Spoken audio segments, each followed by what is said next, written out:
filer la métaphore, je dirais que le moteur de la thérapie, c'est la personne qui vient me voir et que moi, je suis là pour créer des conditions pour qu'un processus se mette en route. Ouais.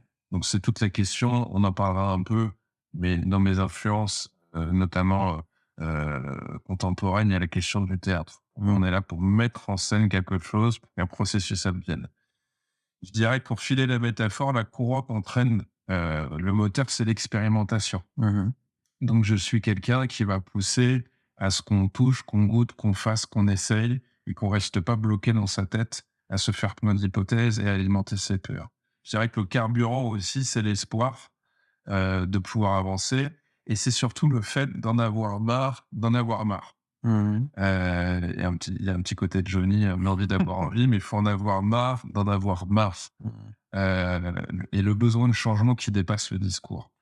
C'est le carburant. Je dirais que les freins aussi à une thérapie, c'est l'intellectualisation qui va remplacer l'action. Mmh. Que les gens discutent, pensent, se fassent plein d'idées, moi ça me pose pas de soucis, mais je garde toujours un œil sur le fait qu'à côté de ça, on se mette en route. Mmh. Parce qu'on sait que l'intellectualisation, c'est un refuge pour plein de gens, à avoir toujours une explication, une excuse pour repousser, pour procrastiner.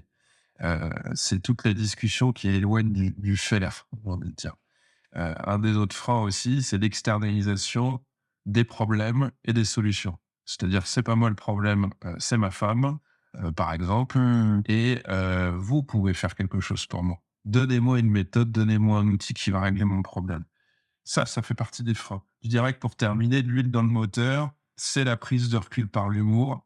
Je crois que j'ai rarement fait une consultation dans ma vie où on se marre pas, Mmh. y compris quand on va mourir ou qu'on veut mourir.